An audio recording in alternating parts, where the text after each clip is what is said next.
창세기 27장 15절에서 29절까지 말씀입니다. 오늘 본문은 아버지 이삭이 에서에게 장자의 축복 기도를 하기 원했지만 아내 리브가와 아들 야곱의 속임에 넘어가 야곱에게 장자의 축복 기도를 하는 내용이 오늘 본문의 내용입니다.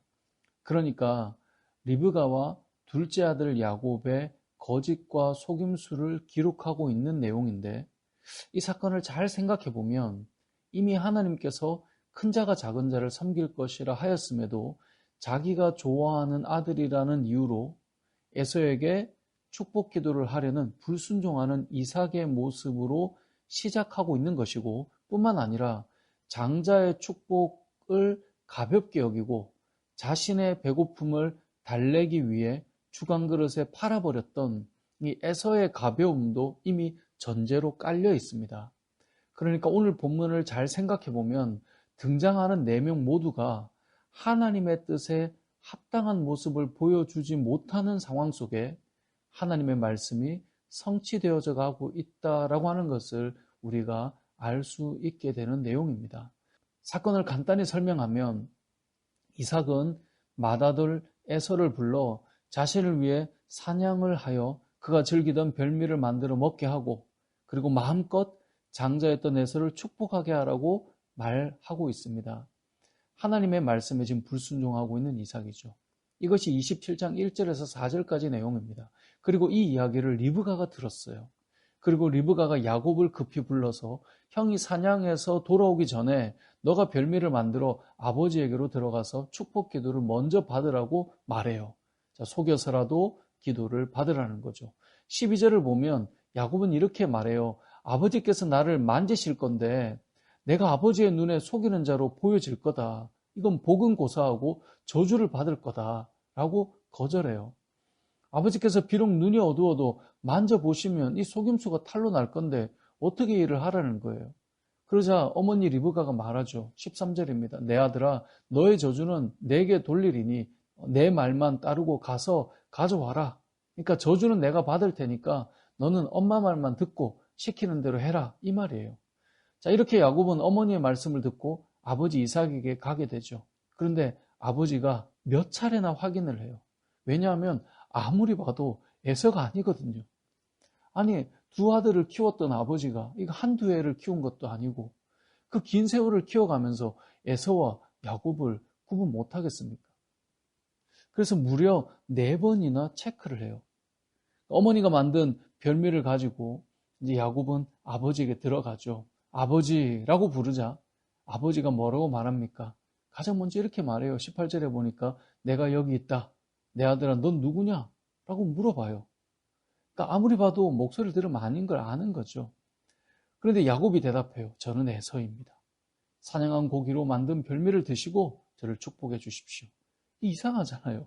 그러니까 또 물어보는 거예요. 아니, 어떻게 이렇게 속히 잡을 수 있느냐? 의심하며 물어봤죠. 그러자 하나님께서 축복하셔서 순조롭게 짐승을 만나 요리를 만들었다라고 말해요. 근데 그래도 이삭은 에서 같지가 않았어요. 그래서 21절에 이렇게 말해요. 내 아들아, 가까이 와봐라. 너가 과연 내 아들 에서인지 내가 너를 만져봐야겠다. 이렇게 3번이나 확인하죠. 야곱의 입장에 이거 만지면 들통날 것 같아. 아버지, 사실은 제가 야곱입니다. 라고 할 만한데 끝까지 속이죠. 이미 이런 상황을 대비해서 염소 새끼 털을 몸에 입히고 들어온 겁니다. 이삭이 만져보니 매끈한 야곱이 아니었어요. 아무리 에서가 이 털이 많아도 이 염소 새끼 털과 구분 못한다. 좀 아이러니하죠. 그런데 야곱이면 매끈할 거라고 생각을 했는데 만져보니 그게 아니어서 아마 바로 구분을 못한 것 같아요. 그래서 말하죠. 음성은 야곱인데 손이 에서라는 거죠.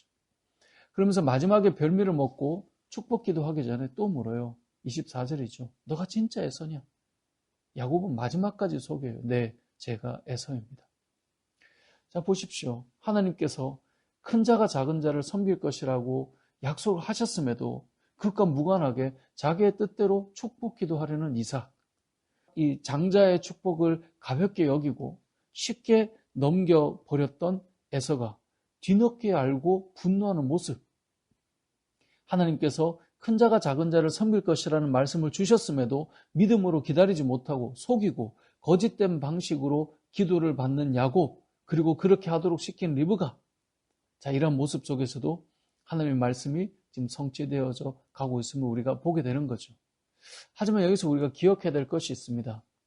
이들이 하나님의 말씀을 믿고 신실하게 기다리지 못했음에도 거짓됨에도 하나님께서 그것을 사용하셨다, 이렇게 보기는 어렵고요. 그 가운데서도 하나님이 역사에 가시는데 이렇게 신실하지 못하고 기다리지 못하고 속이는 것을 통하여서 하나님의 뜻을 만들어갔던 리브가나 야곱은 그 대가를 치러야 했다는 것을 기억해야 됩니다. 12절을 보면 야곱이 어머니 리브가에게 말했죠. 이러다 걸리면 축복은 고사하고 저주를 받을 거 아닙니까? 근데 리브가가 뭐라고 말해요? 너의 저주는 내게 다 돌려라. 내가 다 받을 거다. 근데 실제로 리브가는 이 사건을 계기로 야곱을 떠나보내야 했고요. 그 사랑하는 야곱을 더 이상 만나지 못한 채 세상을 떠나게 됩니다. 이것은 리브가에게 임한 자신에게 돌리라고 한 저주일 것입니다. 그러면 야곱의 저주는 어머니가 다 가져갔는가? 그렇지 않습니다. 하나님의 약속을 기다리지 못하고 형을 속여서 기도받았던 야곱은 그렇게 형을 피해 달아난 후에 끊임없이 이제는 자신이 속임을 당하는 위치에 서게 됩니다. 외삼촌 라반의 집에 갔잖아요. 그런데 외삼촌 라반에게 속아 결혼을 2번 해야 했고, 그로 인해 무려 20년을 외삼촌의 집에서 일을 하고 섬겨야 됐고, 외삼촌에게 속아서 약속된 품값을 제대로 받지도 못했고, 나중에는 아들들에게 속아서 요셉이 팔려간지도 모르고 사랑하는 아들이 죽은 줄 알고 슬픔 속에 긴 세월을 속아서 보내야 했던 것입니다. 하나님의 약속이 이루어지도록 하기 위해 하나님의 때와 하나님의 방법을 기다리지 못하고 거짓과 속임수로 사람의 계략을 짜냈던 것이 오히려 자신도 속임을 당하며 큰 아픔의 세월을 보내야 했다는 거예요. 사랑하는 성도 여러분, 하나님의 뜻은 결국 성취될 것입니다. 우리는 이 신실하신 하나님을 기다리며 하나님의 선하신 그 방법을 따라서 살아야 할 것입니다. 나의 계략과 나의 거짓과 속임수로 일을 이루어 나가는 것 같지만 결국은 그 결과는 아름답지 못하게 돌아오게 될 것입니다. 오늘 본문을 통해 우리가 기억해야 될 것은 신실하게 우리의 삶을 인도해 가실 하나님을 믿고 하나님의 뜻이 이루어지기까지 하나님이 원하시는 방법으로 살아가는 저와 여러분이 되어야 할 것인데, 우리의 삶이 하나님을 온전히 믿고 주의 뜻을 바라보며 때로는 기다리며 주님의 말씀대로 살아가는 저와 여러분의 삶이 되시길 주님의 이름으로 축복합니다. 아멘.